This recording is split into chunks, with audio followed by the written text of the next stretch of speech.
Is that now live? Ah.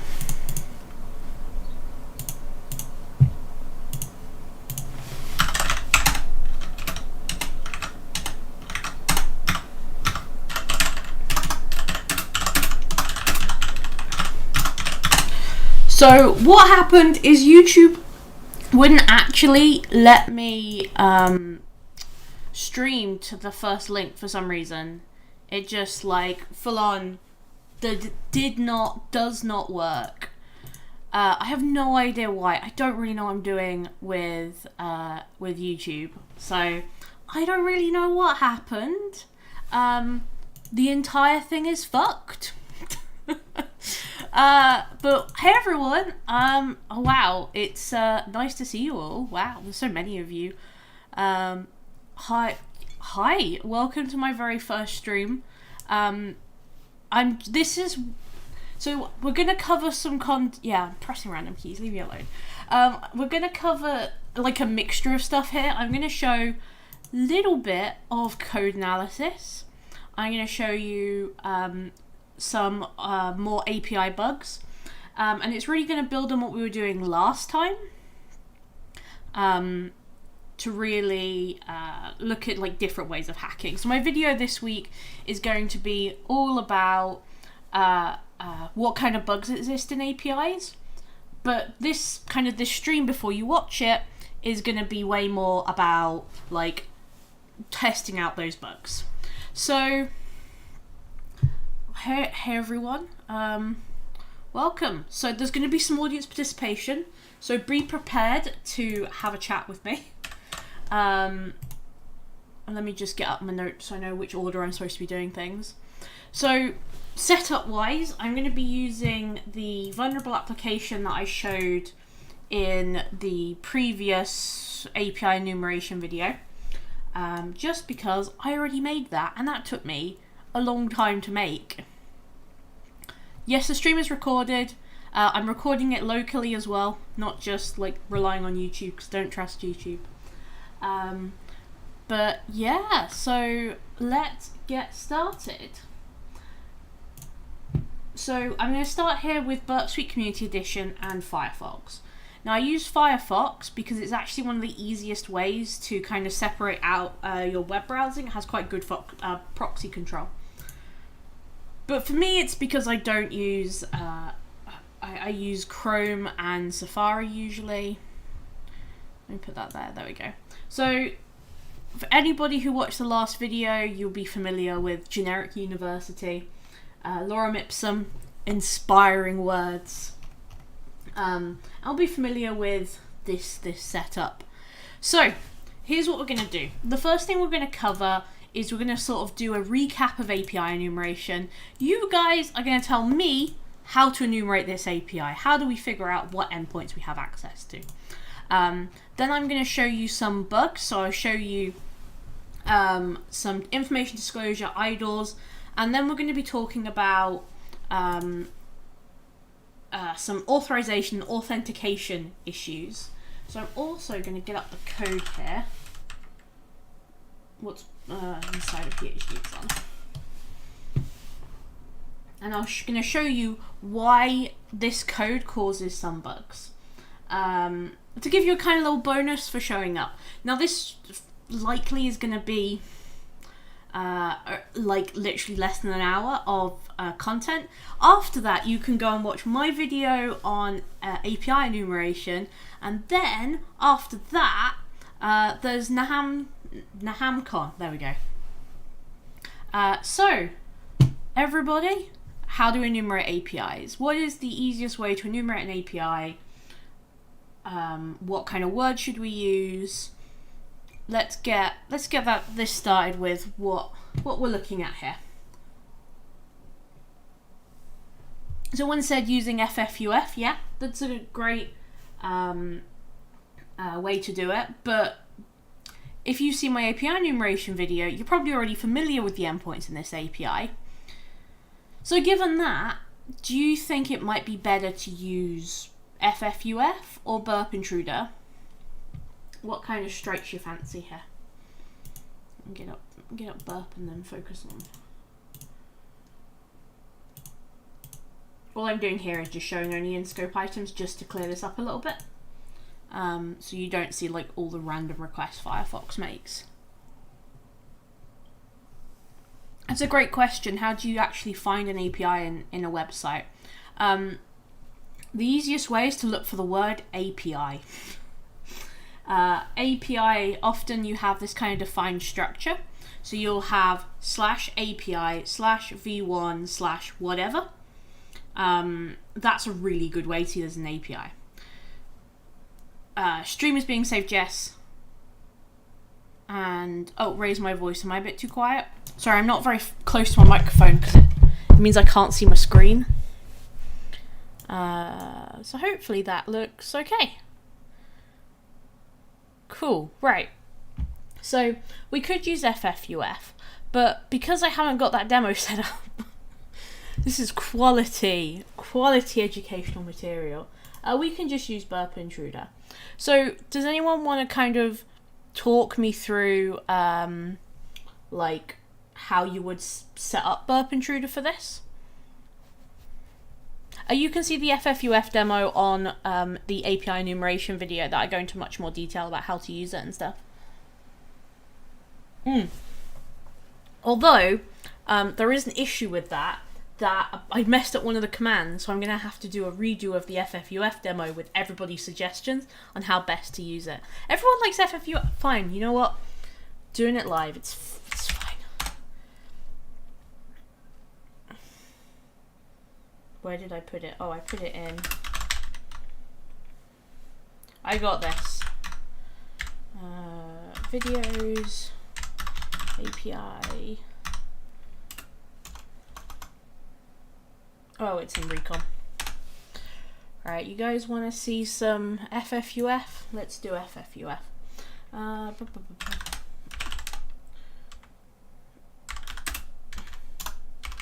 Right. Points to somebody who can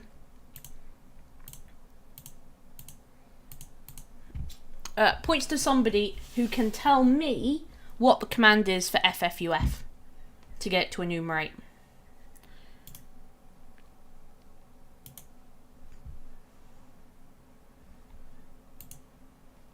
Yeah, send API users. Great. Wardle, points for you. So we'll send this to Intruder. And I'm going to ask for, because I'm going to need a word list for both. So tell me what we should test. So what API endpoints are we looking for? Do you want to do excellent to, who said that? Ignition Lab. Someone's been watching my videos. So we're going to need a list, a word list. And because we know that, quite frankly, the other API... Yeah, I can see someone spamming chat. I didn't want to give them attention. I gave them a timeout. Quality. Right. I know what I'm doing. Users. Yep, users. We're going for API users. We're going to give it little simoleon marks. But can people please send what you think would be good API endpoints to test for? Now we know that generic university here, it's a university and we can see, you know, view our grades. So when we write our own word list, we should be thinking, okay, what is this likely to have? Now we could go ahead and use something like sec lists. The problem with sec lists is that often API endpoints are really specific to a target. So we are going to be looking at, looking for stuff like admin. However, our thing might not have /admin, and that really means we're at a disadvantage because we can't access that. Class is great. Great API. I'm actually going to do this in a little notepad. Notepad++, not Notepad++. I want boring notepad. Yeah, nouns are great, actually. Any kind of nouns. Class, classes, grades, students, We got students again. I will go admin here because admin is always something worth checking for, even if we don't find anything. Marks, love it. We'll go university as well. University. I can spell words. Universities. Just the best way to find a hidden API is going to be to hit every button and hopefully you hit one, or search for literally /API and see if there's anything in there. Subjects, teachers, gradebook. Okay, I'm going to stop there. Oh, gradebook. Okay, so this is going to be our enumeration. So we'll sit here and we'll go into Intruder. So we've got our target is our website here. Our positions, we put the little simoleon sign under users. And then we've got payloads here. So this is where we want to put in whatever payloads we'll have. So we want to go copy these and just go paste. And because I'm lazy, you can do this with seclists as well. If you go to seclists, raw, you can just copy and paste it and you don't need to download it. Just especially if you're doing YouTube videos and you might accidentally load up like confidential files. So we'll start the attack. I just got to check this is going to be visible actually. Okay, cool. And we can see that Intruder is hitting all the API endpoints and we're getting a mixture of 404s and 200s. Now, 404s mean that it doesn't exist. So we can safely say if we see /404, it doesn't exist, right? We might actually want to look for it without the 6 as well. So what we're seeing here is we're seeing classes and grades exist, but actually none of these other ones do. Oh, and nothing exists as well. It's just our regular users. Yeah, so we also want to test it with /1. So to do that, we clear, that was by Neolex, yeah. So we'll add our little simoleon sign there, go to payloads. We can change our payload here to be numbers. And we can do numbers from 1 to 20 in a step of 1. And that will then do the attack testing for different IDs. Now, we can also do another attack. So we can go in here, go to positions, clear that, and do our first attack with just API users and not anything next to it. Now, in the RESTful kind of API endpoints, we see a kind of /, then we see resource name. And the root of that, where it's not got a number at the end, often returns everything in that. So we'll do that as well. So we'll go to API users, we'll go to payloads, we'll go to our simple list at the top, and we'll do this attack again. And this is quite often what you end up doing with API enumeration, is that you end up kind of doing a bunch of these different intruder attacks or using FFUF as you learn more about how an application is built. Where's a chance that YouTube, the website is showing a custom status code? Pretty rare. API paths, singular or plural. So it can be either way. A lot of the kind of paths for APIs specifically tend to be designed by a developer. So quite often it will be whatever the developer put in.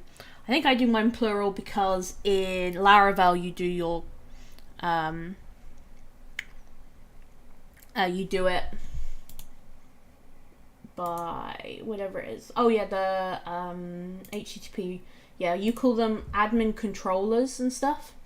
Class controller, dashboard controller, grade controller, and every single time you reference it is with like a singular. So if you have multiple, you won't reference double. Don't know. It's my style thing. Yes, you can use the cluster bomb example as well to answer that queue. And yes, this is going to be saved on YouTube. Maybe I should add like a little thing on the bottom that says yes, this will be saved to YouTube. So we've got all of that. Now, what we do when we do API enumeration is we want to hunt for bugs. because just doing API enumeration is not necessarily going to find us bugs. So we'll have a look at this, and do you think that a list of users is this kind of email and name, do you think that returns, that would be counted as information disclosure? Just your own kind of opinion here. Do you think that's worth reporting, or do you think we should wait until we find something more interesting? I'm gonna tidy that up so you can actually see my little... See, I worked so hard on this little layout for YouTube. You're all the way down there.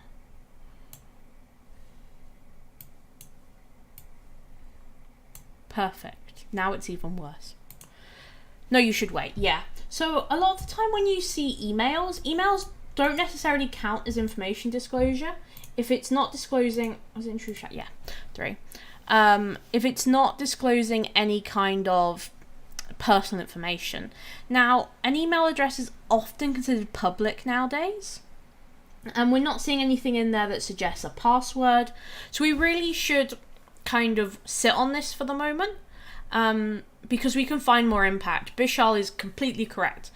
There's actually, if we know that this API endpoint is not that protected, let's go deeper. What else can we find? Let's not stop at reporting, a low risk vulnerability. Let's go deeper. So what about this one? So this is a list of grades, and we can see the user ID and class ID and the grade they got and some comments. Is that going to be information disclosure, do you think?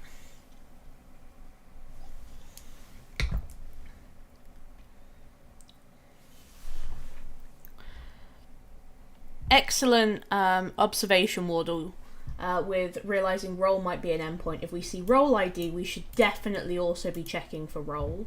And we can do that by just sending that to repeater, going here, role, with an S. There we go.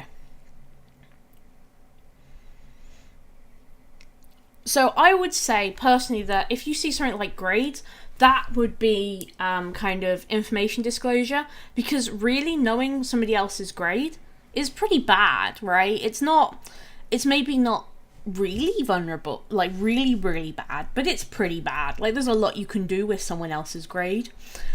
But let's go deeper. What else can we do with an API? We can get the information out. What else can we do? So if we look at our CRUD functionality, create, read, update, delete, that our API can do. We're on read at the moment. So what else can we do? What can we do that's a bit more interesting?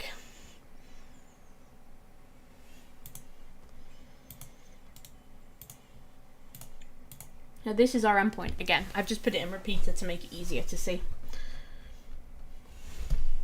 Idle, yeah, but what kind of idle? Like, when we think about bugs, it's good to use the bug class name, but actually it's better when we communicate with, especially like the people running a bug bounty program, to sort of talk in their language and be like, actually this is an idle, but more importantly, it allows us to do this to your business logic. Delete, yeah, Mohammed is completely correct. We could try and delete them. What might be a little bit more fun though? Yeah, edit. Yeah, let's try and change a grade. So we're on here, we've got to API grades, and we're just going to set up editing a grade. Now, what we don't really necessarily know is how we need to set up editing a grade, because we don't know what it needs inside of it. I'm so used to using a Mac, I keep on pressing Alt on my Windows PC instead of Control to paste things. So I put request instead of a get request. Oh, that's a great idea to use options. So yeah, Ignition Lab, put definitely correct. And we'll put in, so we could try and sit here and try and put in a bunch of different payloads. We could use Arjun to find out, okay, what can we do? What do we have access to change? But actually, it's quite straightforward to just go in here, say, it's sending us JSON, we'll send it JSON back. So we'll go here, we'll put in content type JSON. That's really important when you're interacting with a JSON-based API. You can't send JSON unless you tell it the content type is JSON. And it's really easy to miss. And I've lost bugs because I haven't done that. So we're going to set this to a specific ID. Let's go ID 1. And all we want to put here is a very simple little JSON object. Same format as they have it. Wow, I cannot hit. Grade 12. And then we'll send this ID. And we can see here, we've got grade 12. Now I put in the same one. Let's go 120. And we can see that the grade is being updated. So that's great. Now we can edit a grade. Now what class of bug would this be? Does anyone want to tell me?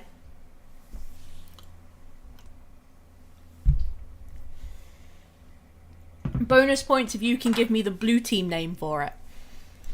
I'll give you extra brownie points, I guess. I don't really have anything of value to give. And I'll show you what code actually causes this and why it happens.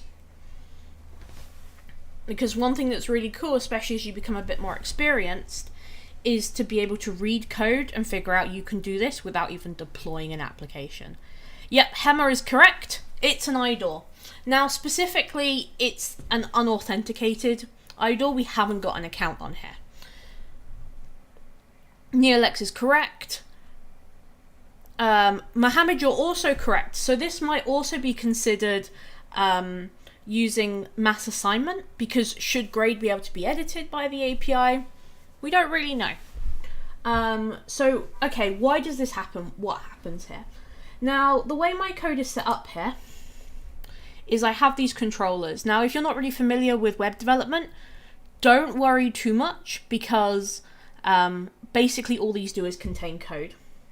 Now, if we look here into grade controller, and I scroll down here, we can actually see that in here we don't have any kind of if statements to check if the user has permission to access something. We kind of have this default code. If we look here, we can see that actually if we update it, as long as the resource exists, then we don't have an if statement here. And to fix that bug, all you'd need is an if statement here. And this is why IDORs are like ridiculously, one, kind of silly that they exist, because all you need to do is put an if statement on line 34 covering to line 39.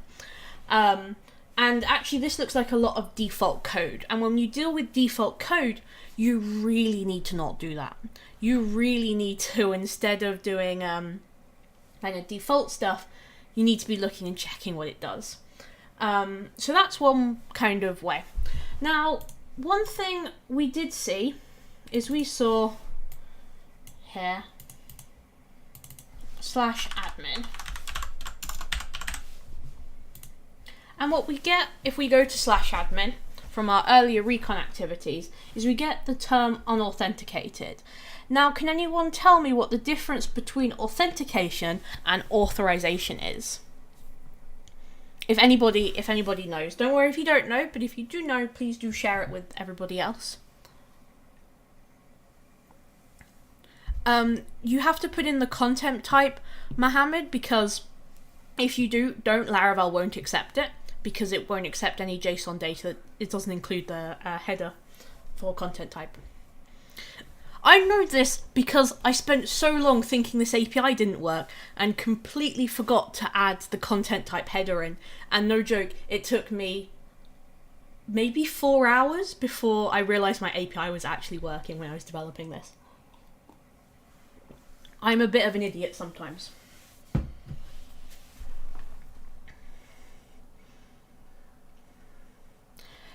Excellent answer. Oh god. Nishith? Yeah, sure. Nishith is, I've got a great answer there. Authentication is who you are, authorization is what you can do. So if this says unauthenticated, we're going to be looking at creating an account. Because actually, if we create an account, we might actually have access to this resource because we're not unauthorized to do it, right? We're actually unauthenticated. So how do you think we can create an account? Or access somebody else's account? I'm kind of curious. There's a few methods of how to do this. So I just want to kind of, what ideas do you folks have? If we go to login, that won't work because it's a saved thing from an earlier test. We have an email address, a password, the URL is -login. We've got login, forget your password. You guys have excellent answers to this. You folks are brilliant.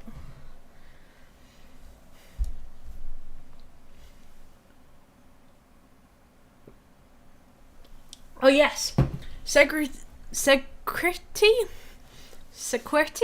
I'm going for that. Is correct. The first thing we should be checking, just because we can't see a button that says register doesn't mean it doesn't exist. So we can go /register. And would you look at that? No one actually hid it. Seon's got another good one, which is account takeover. So does anyone have an idea of how you might do an account takeover with what we already have? I'll explain it anyway, but while I sort of register an account, if anyone has any ideas about how to do it. So I'm going to make an account here. Test.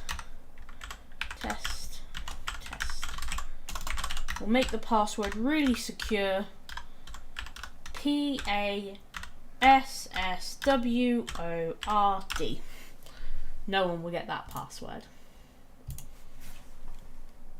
Right, so we have our account now, and if we go back to, we know that admin exists, so I'm just going to go back to users, here. Yeah, forgot password, absolutely.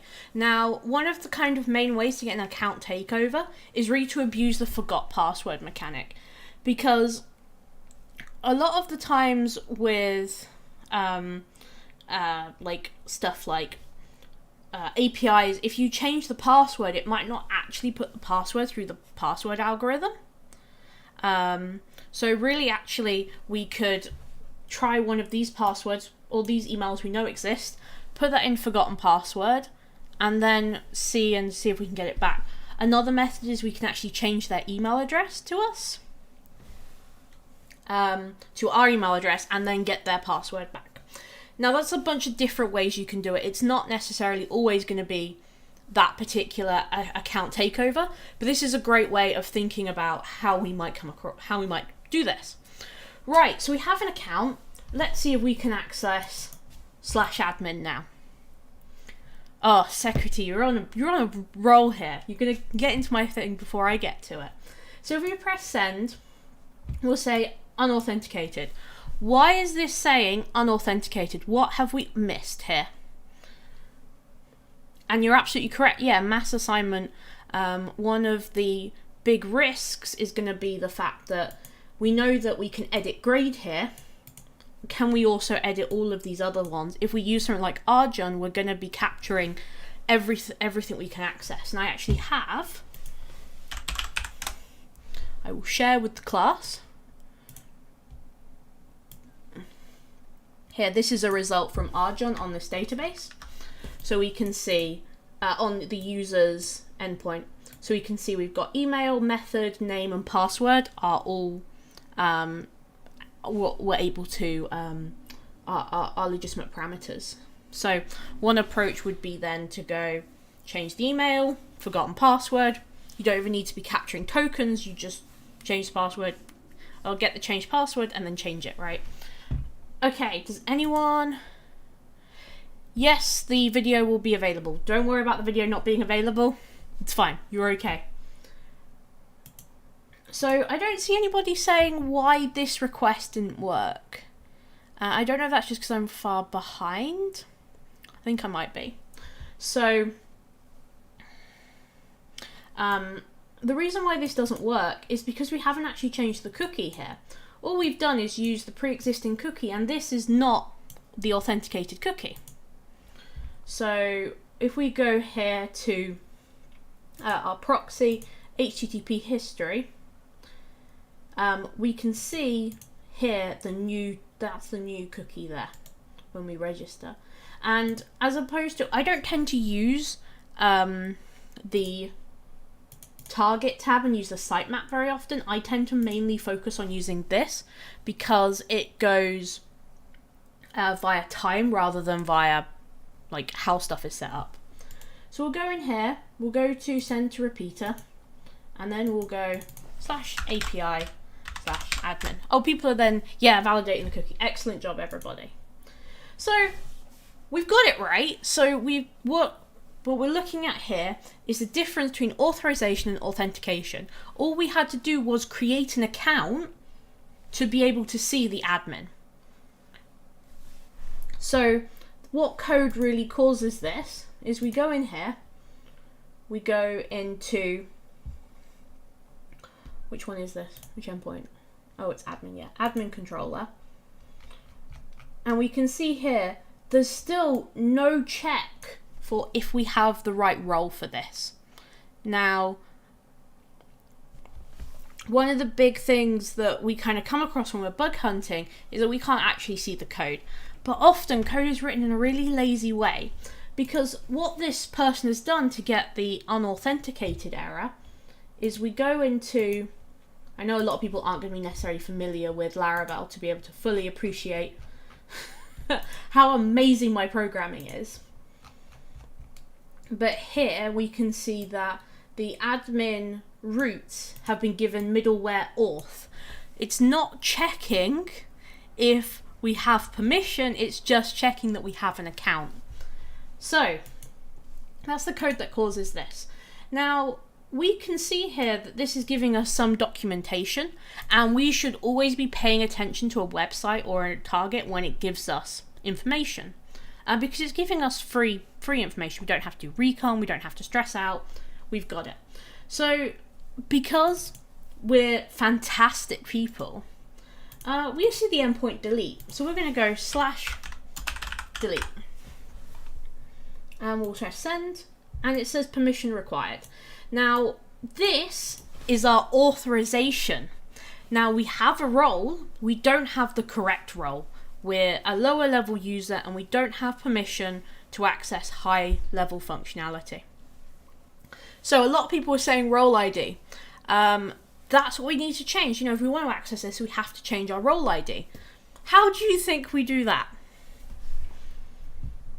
Let's just, the cookies are the default Laravel ones. I haven't done anything to these. They might be base64 encoded. I'll check.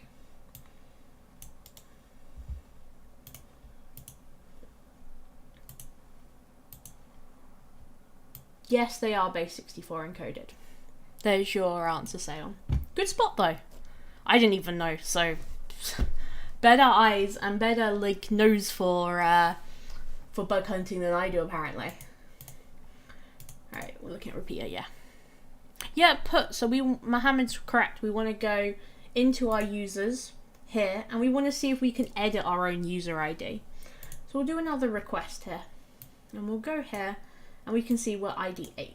So we'll go users 8, and we know that this should already work because users 6 works, so users 8 must also work. And we can see it works. So again, we're going to do our put here, content type application JSON, and I can't type it so it's in my notes. And we're going to go here, and the same thing, we're just going to go role ID. How do we know which role ID to change it to? What do you folks think? How do we know if role ID 1 is always going to be the admin account? How do we know it's not role ID 3, 4, 5, 6?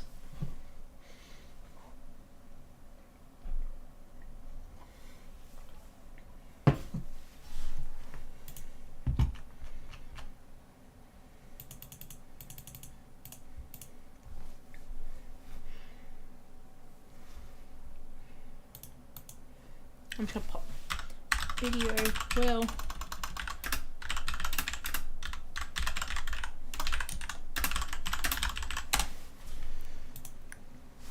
Yeah, Note Junkie is correct. The best way to check this is really just going to be API roles and see what's in there, right? the idea of using a RESTful API is we actually learn a lot about what's inside of like the API just by asking for it. So yeah, we'll go change to role ID 1 because that's telling us that's an administrator account. We don't see super admin, we don't see like IT. Sometimes you won't necessarily see admin. But yeah, role ID 1. So if we change this, we can see that now ID 8 has role ID 1, which means that we've gone from being a regular user to an administrator. That's great, right? We've got that kind of privilege escalation now. So we go back to our original kind of admin endpoint here. Where'd it go? Which one was it? Oh no. Oh, there it is, yeah. So this is our permission required endpoint. Can we delete everything? Does anyone want me to delete everything? What do you folks think? Do we ruin Mr. Oh, who's the IT guy? Devon Parison's lovely under construction GeoCities website? What do you think? Death to the website?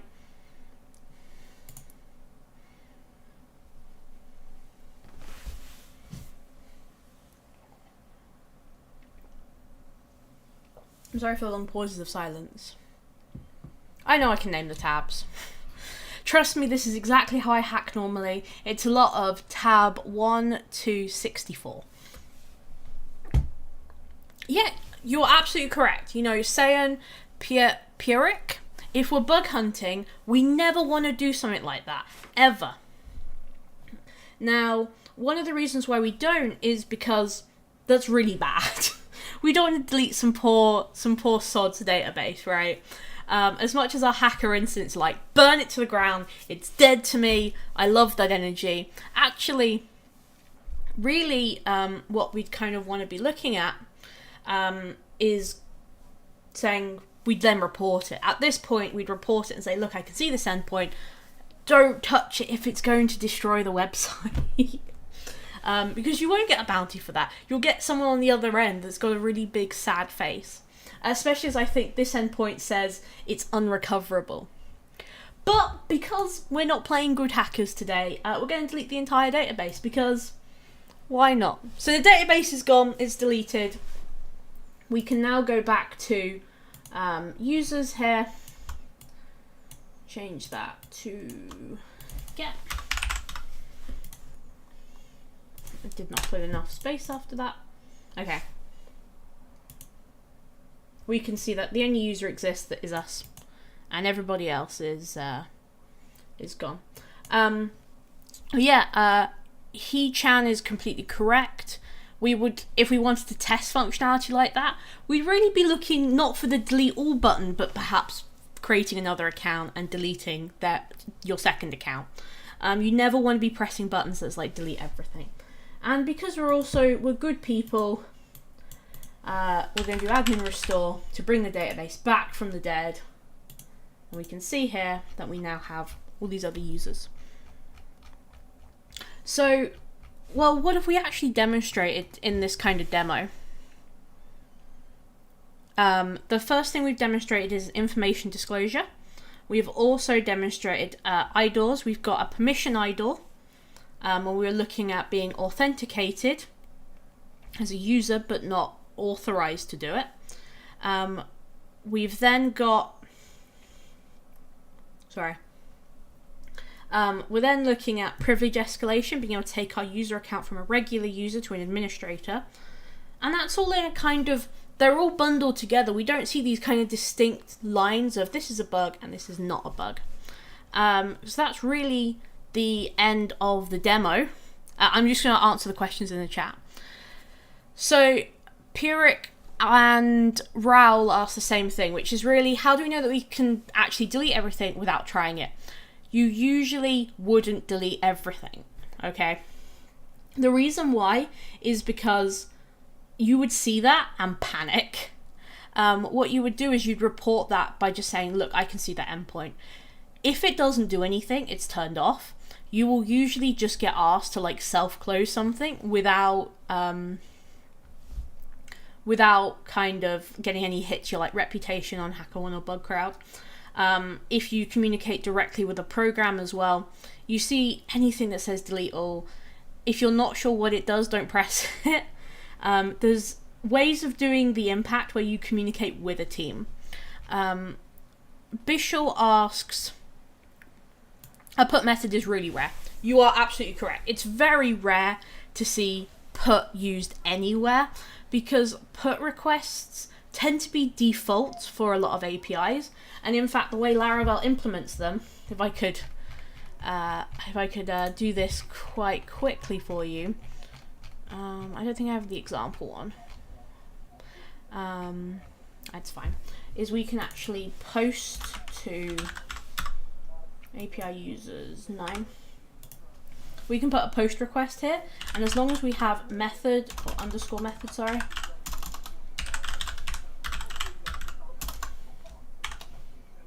Name equals blah blah blah blah blah.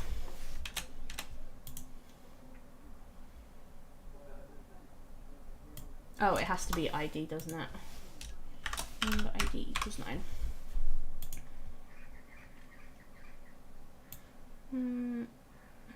No, it doesn't like that. But on Laravel, you can use a method to get a put request in, which is how you would do it on a web form. Yeah, how would you test delete? That's a really good question. Make a second account. Like, if you're not sure about something, just make a second account. Never test accounts you don't own.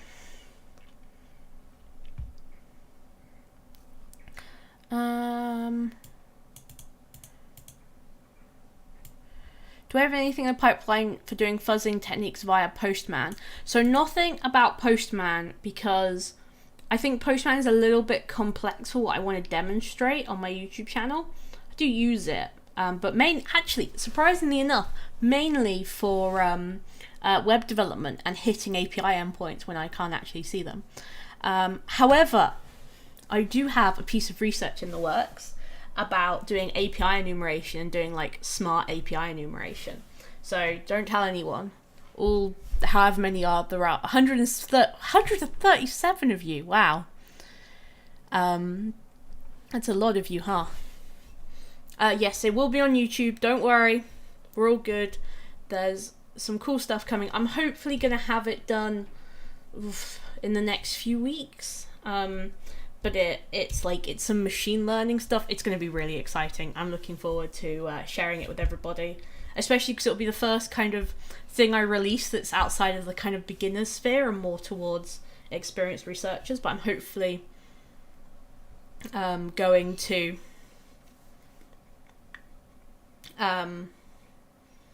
release it soon. Do you recommend Argent over ParamMiner? You can use whichever one you like. I'm never going to tell you what you can and can't do. You can always do whatever you like. If you use ParamMiner and you like it more, just use it. There's nothing that says one is better than the other. I used both and I decided that I preferred Argent because I thought it's written in Python. I know Python. I can change it. I can make adjustments to it.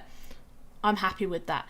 If you prefer ParamMiner, it's fine. Try both. That's my recommendation. Is it this one? I think I have it on my my main hacking laptop. I don't think I have ParamMiner installed. No, I don't. Oh, one really fun thing is that actually on this application, I didn't include it in this demo, but it's possible to do an SSRF on it as well. I'm not telling you anything about my tool. I'm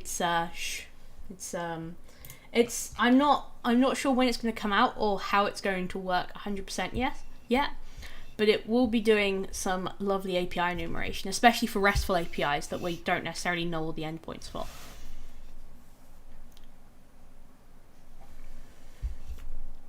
Thank you very much for your comment, Basil. I really appreciate. A lot of people, it's really difficult to make YouTube videos, I'm going to be honest. If you want to make YouTube videos, you go right ahead. It's it's hard work making YouTube videos, okay? But hearing comments like, this really helped me, this was really useful, I really like this, it gives me like the motivation to do this, even though it's hard, it takes up a lot of my time, and it makes me feel like actually I'm contributing something really great to this community. I will be watching the HamCon, keep an eye on me in chat. I'm going to catch it as soon as it starts, hopefully. I'm really looking forward to Tom Nom Nom's talk on word lists.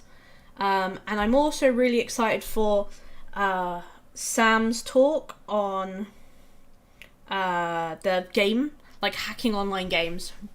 Really excited about that one. So if you see me in the chat, do say hi. Please don't ask me any questions because it's not my conference. Oh yeah, I'm really happy that I was able to get sponsored for my video because it means that I've been able to invest in the audio setup. So I have like a proper microphone now and the audio sounds so good. Like I can't tell you, I couldn't listen to my own recordings when I was doing the like USB microphone stuff because I just sounded so weird. But actually with the decent one, it sounds pretty good. Yeah, 1 hour for NahamCon. The fix for the idle bugs, let me show you that. The real fix for it is in the controllers here. HTTP controllers. If we look at admin controller, we can see here, I'm literally just checking the authenticated user has the role ID of 1. I don't have time to do SSRF at the moment. There is a SSRF bug in this, so if you find it, and actually if you find it in my, if you deploy my application and you find it, and you tell me how to do it, I will give you a prize if you want to give it a go. If you can tell me how to do the SSRF.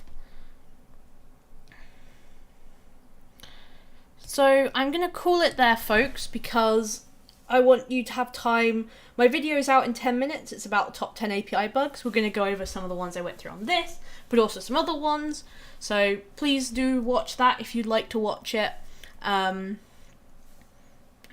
you know, NahamCon is in an hour. Do watch that as well. There's some really good talks. I 100% advocate, even if you don't understand something, to still watch it. And kind of understand, not necessarily like fully be able to appreciate what's happening, but be able to understand kind of what's happening and what you can do. So thank you very much for watching my stream. This went really well, so I'll probably do more of these. It'll be great to do some online labs with you guys and really do the kind of interaction where you can help me hack something. I'm also really hoping to do some actual live hacking, but I'm still trying to figure out how to do that without breaking confidentiality. Whether that's like full face cam all the time, whether that's like second screen